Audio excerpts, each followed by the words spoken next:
Hey guys, Jim here. We're going to do a little bit of an epic ramble, something that I think our good friend Elliot at Ferrum Forge might be proud of. So Elliot, I hope you're watching because I'm using you as a role model. God help us all. But of course I am on my third glass of red wine, so that could be part of the inspiration. You should try it sometime. Yeah, it'd be fun. You're working in the shop, you're cutting SM100. Yeah, a couple little drinks won't hurt, right? Who cares about safety? OSHA standards. We don't care about that. Reason why I have the knives out in front of me that I do, reasons are twofold. One, this is this week's haul that I was able to pick up. You guys have seen videos on this one, this one, this one, and this one. This one just arrived today. My second bodega. I still have my beautiful red bodega. It's nice to have two bodegas if you can find them. This was a kind of a dream of mine to have more than one bodega, have a little bit of a choice. And it's, you know, like every other bodega. It is, it's freaking perfect. Absolutely love it. Completely blown away. Amazing, awesome knife. But the other reason I have these out in front of me is because of this one. And if you haven't seen the video on this, I would beg you to please go check out the rest of my channel and watch the review I did on this Quaken. This was pimped for me by my friend Kevin, who goes by Bauer Blade Works here on YouTube and on Instagram. And he did such an absolutely jaw-dropping, phenomenal job on this knife that it's actually become one of my favorite knives, not only of everything that you see here, but one of my favorite knives in my entire collection. It is that well done. It's just that nice. And the reason I'm telling you this is I announced yesterday, or depending on how long it takes this video to upload, maybe it was the day before yesterday, I don't know. I announced yesterday that I'd be doing a 5,000 subscriber giveaway. And I said I wasn't really sure what the prize would be. And I decided today I will pay for a Quaken pimped, not to this degree, not with everything that he did, but a really nicely pimped Quaken for you, for whomever the winner may be. So hopefully that gives you guys a little bit of incentive. Spread the word, baby. Spread the word. All right, so that's that. Got my Browse Reloader. Totally, madly, completely in love with this thing. It is a fantastic carry piece. Love it to death. Had it for only a few days now, and it's already broken in and flipping like a monster. Fantastic. You guys know about the Rockstead tie. The reason I have this one out is this will actually be its farewell video. As much as I love it, and as fantastic as it is, I prefer the ergos of the Rockstead shin that much more. So what I've decided to do is sell this one. Somebody's already bought it, so please don't message me. And I'm going to be replacing this with a shin that has the ZDP 189 blade. So right now my shin has the DLC blade. That is a forever keeper. That will never be sold. And then I'm going to be getting a shin that has this blade. So this will be going off to its new owner tomorrow, out of the country too, which is something I typically don't do. So bye-bye, baby. And we already talked about the bodega. And that leaves us with,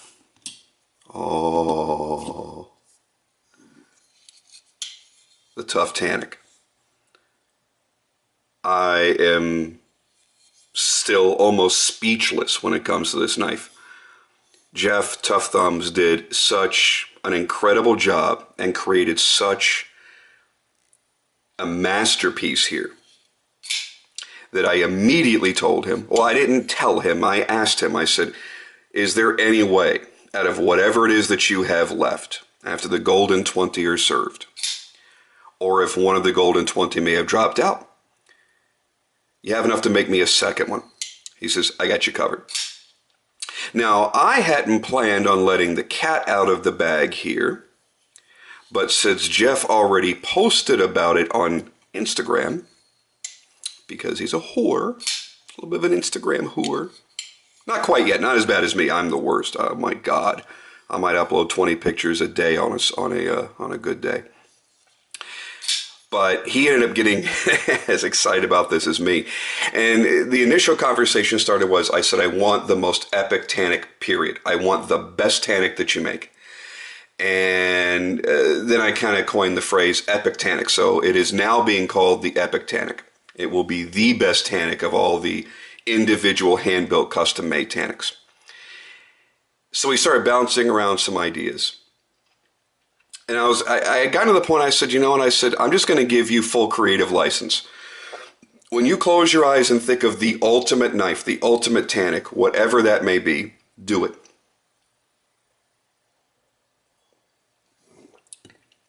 But then we started talking further. Then we got into text messages. And I said, you know what would be really cool? Because he actually brought up the idea of a Victorian theme. I said, you know what would be really cool? What if we did, and there are going to be people here that are going to argue about the pronunciation. I've heard it pronounced two ways. I don't know the man. I've heard it pronounced two ways by people sitting in front of him doing live interviews, and he hasn't corrected them. So you may want to call him H.R. Geiger or H.R. Heger, whichever you prefer. I don't care. Doesn't matter. We're going to do a Heger-inspired Tanic. It will be the ultimate. I mean, he's literally going to be carving into the titanium, creating that look, that amazing biomechanical fantasy art world in the ultimate Tanic. And it's funny, you know, he's not just going to bolt a bunch of random stuff on the knife or anything. I mean, this is not an episode of American Chopper, guys. And it's funny because he and I don't really like the idea of a quote-unquote theme knife. But when I said, hey, how about H.R. Heger? He's like, oh, that's my favorite artist in the world. And that, by the way, is a pretty dead-on impersonation of Jeff through text message in the voice in my head. Oh my God, that's my favorite artist. So he's very excited. I'm very excited. It will be the darkest, meanest, sickest, and most intricate of all the Tanics. And it's probably going to take him an extremely long time. I don't care because I've got this one to keep me warm. And I don't know how much pocket time that one's going to get. It's going to depend on the type of finishing that's on there and how it ends up looking, if I think it can be pocketed without completely destroying the look of the knife after a few months. Because you guys know me, I'm more of a carrier than a... I sound like some kind of disease monkey. I'm more of a carrier than anything else. But I prefer to carry my knives more than just have them in a display case. But that one... I think I'd actually even make the exception for. By the way, guys, this thing is broken in like freaking crazy. It's like butter. Oh, listen to that thing engage. All right. So a few other things I want to tell you about, some upcoming videos that you can look forward to. I was able to just score some mega crazy awesome stuff. For those that don't know, a major Grail, actually the Grail for me, was something I had found back in 2009. They had only made 10 of them. They made them exclusively for Neil at True North Knives. And when I had seen it, I literally missed the last one of the 10 by minutes by not jumping on it. And ever since then, I've stared at pictures of it, and I've wished and wished that I would have gotten one. And nobody's ever sold one that I've ever seen. It was a Brian Ty, Joel Perella collaboration. It's called the Bengal. And you can Google it. You'll find it. You'll see the pictures. I didn't get the dress bangle because I don't want Damascus. I don't want Damascus blade. I want something I can use and cut and carry. And Joel Perella himself, let's just kill that off, had posted a few of his knives for sale. And that was not one of them. and I was brokenhearted. I probably would have been more brokenhearted if he did list it and somebody bought it before me. It would have been like just throwing salt in the wound.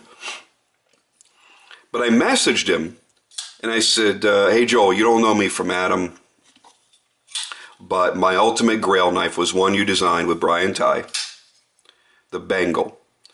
If you have one and you would ever consider selling it, I want it. I don't care what the price is, I want it. And what blew my mind was less than an hour later, I got a message back. Oh, yeah, you know what? I've got one of those. It's in mint condition. It's never been touched. And I'll make you a good deal on it.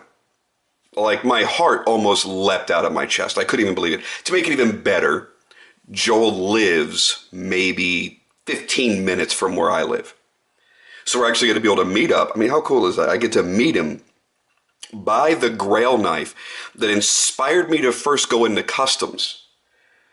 It was the disappointment of not being able to own that knife and looking around Brian's website that inspired me to buy my first custom. So, I mean, it was like a dream come true. So I'll be getting that next week. I cannot wait, and I can't wait to share it with everybody here. My mind is still reeling from it. You guys know that I am a huge fan of Shirogorov after buying this Model 95 Hati.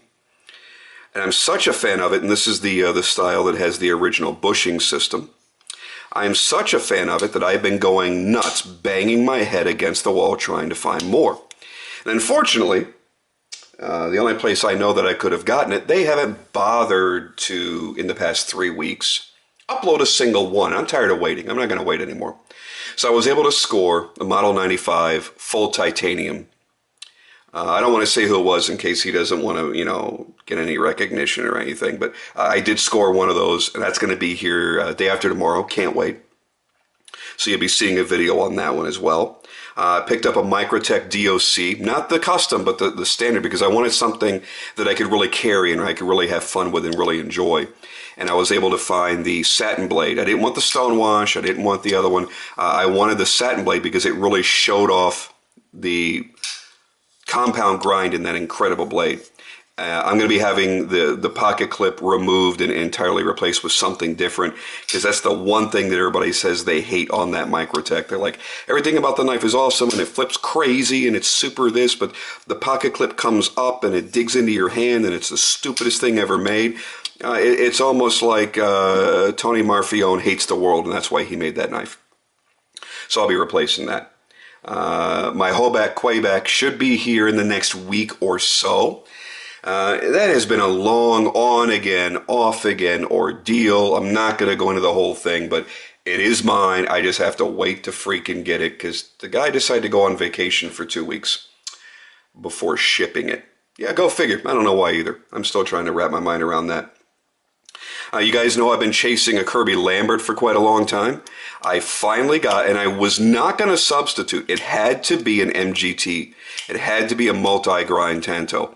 I was able to score the exact one I wanted, which was the Orion, the larger size 3.5-inch blade. So that'll be on my channel at some point in the near future. I'm very excited about that. I grabbed a production knife, oddly enough, but I did it only because of guys like Terra Fanatic who got one and have been raving about the action. I saw the action on their videos and went, I need one of those. And it's a cheap knife. Zero tolerance, the ZT0901, 0801, the Rexford design. I mean, it's cool. It's ugly as all sin. I think the entire knife, I like the shape of it, but I don't like anything that Zero Tolerance did to it. It's tacky, it's gaudy, it's horrible, and it's got more Zero Tolerance billboards on it than I could even imagine somebody having the gall to go, let's put another ZT on this knife. No, wrong.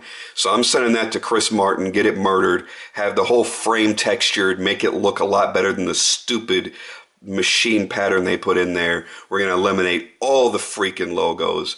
We're going to completely redo the blade. We're going to ditch that disgustingly ugly black pocket clip that's on there for no apparent reason. do something really cool. So it might be a while before you see a video. I might do an initial video when it first gets here to go, oh, hey, here's the knife, and here's why it's so damn ugly. And then we'll see after $300-400 worth of custom work what can be done. After enough glasses of wine, I tend to knock my camera around. Sorry, guys. So yeah, that's pretty much it for me. I mean, I think it's been a pretty damn good week or so. I'm very happy. Hope you guys have scored some great pickups that you were looking for. I've been listening to a few of my friends that have picked up some of their epic pieces that they've wanted to get for a long, long time. I'm really, really happy for you guys. My buddy Barry, who finally got himself a real Lucas Burnley Quaken, the full tie version. It's sick.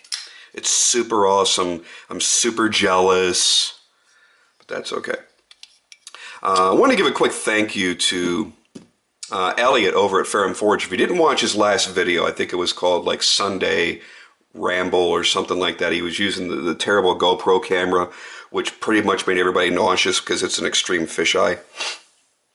But the video was phenomenal. It was like 20 minutes of him and his brother just kind of rambling on, and they really started touching on some great stuff that I talked about in a previous video about comparing mid-tech to custom and the gray areas in between and how technology has changed that. And he really did some wonderful dissection on, you know, brands like Strider and Chris Reeve and Rick Hinderer, and where they really, truly, honestly fall with the amount of work that they put into them, or if they even touch the knife at all. And I thought it was such a wonderful industry insider's insight into that. And it validated every single point that I made. So, of course, I'm going to love it because, yeah. But it was a great video. It was super awesome. Anyway, you know, I really don't know if I want to ramble on too much longer. I think this is probably long enough, 17 minutes. So we've covered what we've covered. The giveaway prize, which I hope you guys will enjoy it. Whomever gets it, take it from me. This is one that's going to be in my collection for a very, very, very long time. I've been enjoying the living hell out of it. With I'll tell you this: you will definitely get the detent mod. You will definitely get the flipper mod, because once you've done that a couple of times, you're addicted. You will definitely get custom scales. So those three things are guaranteed. I promise you, you will get a beautiful look in your scales. You will get the flipper mod, and you will get the detent mod. Like I said, I don't pay attention to prices. I don't even know what I paid for everything individually or even total. So let me see what it all comes to. And obviously I'm including the knife. You're going to get the free knife. You're going to get the pimp job. So hopefully it's a good enough incentive to get me up to or over 5,000 subscribers. Covered all the stuff that I got last week. Covered the stuff that's coming in the future, the videos. I think I'm the most excited, obviously, about the Bengal. But I think the second one I'm most excited about would have to be... Geez, that Shiragorov's going to be amazing, because that one's going to be the one that has the 4-row 58 bearing pivot system. Yeah, it's kind of awesome, man. It's kind of awesome. But I'm really excited about the Kirby Lambert. Everybody says they are perfection, that they're the best ever. So we'll see. You know me, I'm going to be completely unbiased. I'm going to be completely honest. And if it's not as great as everybody says, I'm going to tell you that. If it is as great as everybody says, I'm going to tell you that. So anyway, I'm going to cut it off here. You guys have a great night. Thank you so much for watching my crazy long ramble. And I hope you had fun. I'll talk to you guys later.